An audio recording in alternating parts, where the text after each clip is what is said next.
Hi guys, it's Mark Zickery, Mr. Sci-Fi, also known as Mark Zickery of Space Command.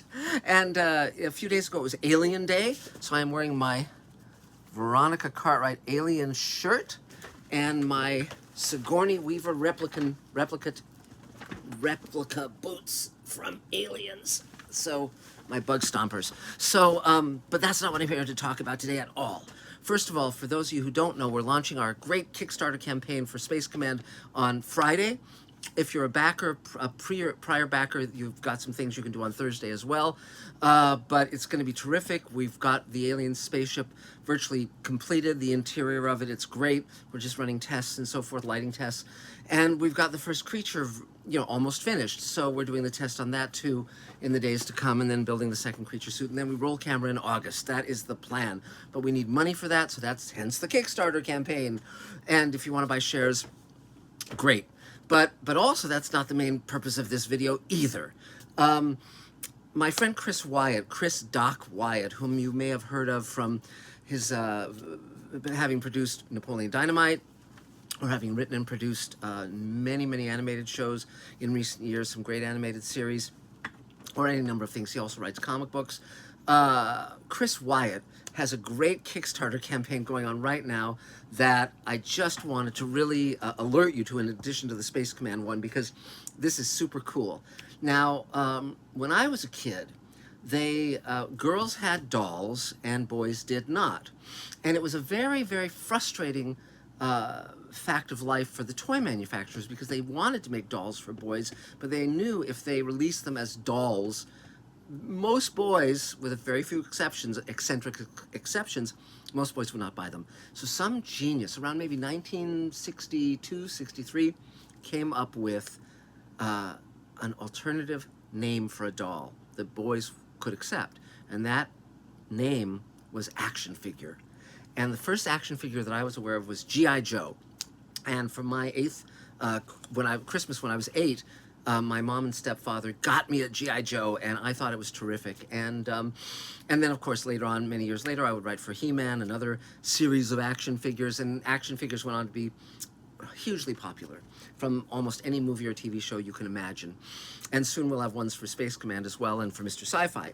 But my friend Chris Wyatt's Kickstarter campaign is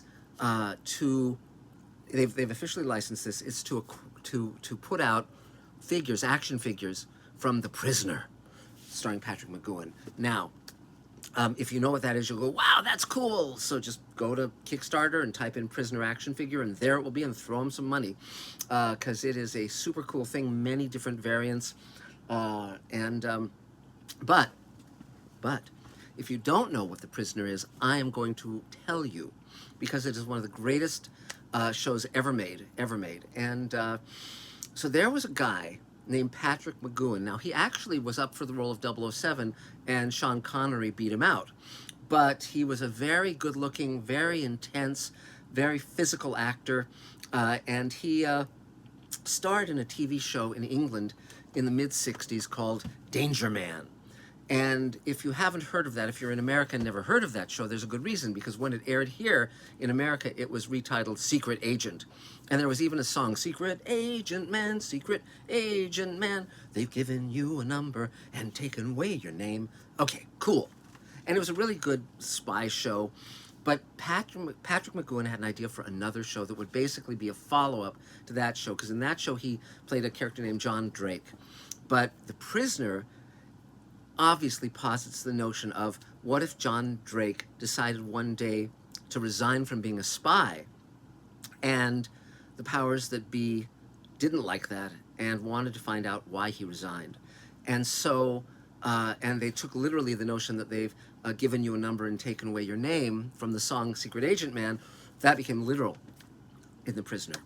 And so this is Patrick Mcgowan. He was the producer. I think he directed them as well. He wrote some of them. It was only 17 episodes. It was made 1967 to 68. It aired here in America the summer of 68. And it was a phenomenal show. They only aired 16 of the 17 here in America initially, because one was set in the Old West, and for whatever reason they decided not to air that one. Now, of course, you can watch all of them on home video and Netflix or Amazon or wherever it's screening.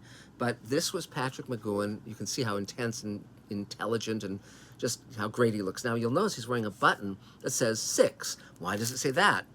Because he is packing his bag in his flat in London, and suddenly a limo pulls up, gas pours through his keyhole, he goes unconscious, he wakes up in his apartment sometime later, pulls the blinds, and he's no longer in London.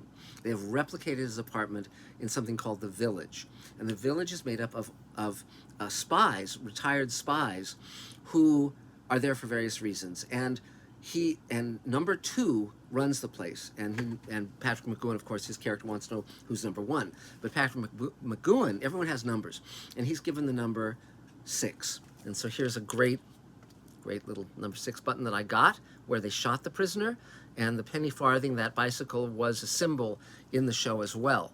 And so the entire series is about the people running the village trying to break number 6's will and find out why he left the service, the intelligence services.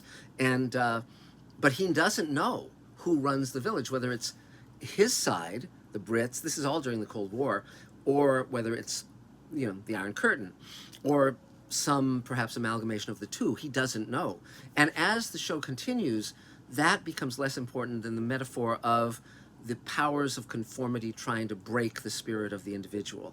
And the show gets weirder and weirder and weirder. It has many science fiction elements, and it is a phenomenal show. And they've got a great creature called Rover. If you try and escape, a Rover, which is this big white balloon, comes up on you with this big roaring sound, and it presses into your face, and it renders you unconscious, and then it drags you back in, and it's entirely a gigantic balloon. Now, interestingly enough, that wasn't what they intended. They actually built this mechanical device, this machine that was supposed to be Rover, quote unquote, and it was remote controlled, and it never worked. It didn't work. So they were shooting on that day on the beach, and they look over, and there's a weather balloon. There's some scientists doing some weather balloon tests, and they walk over to them and they say, "Can we borrow this for a minute?" And that became Rover. And it was much better than anything they would have built, anything that they intended. So, The Prisoner was shot at MGM Studios in England, but also most of it was shot in a wonderful community called Portmeirion. And this is a book I have about the prisoner shooting at Portmeirion. It's in Wales, and Elaine and I actually stayed there, and it was phenomenal. And Chris Wyatt stayed there too. And here's some stationery that I got from our room when we stayed in Portmeirion.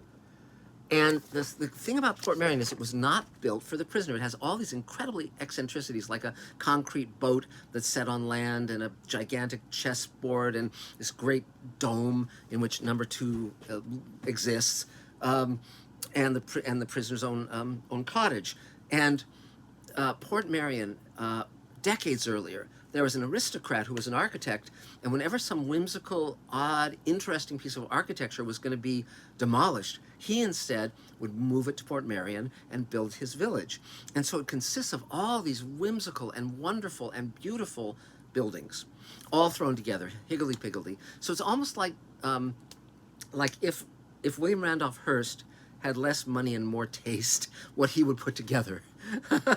and it's just wonderful. And Patrick Mcgowan saw this and he thought, that's perfect for the village. And that's where they shot most of it.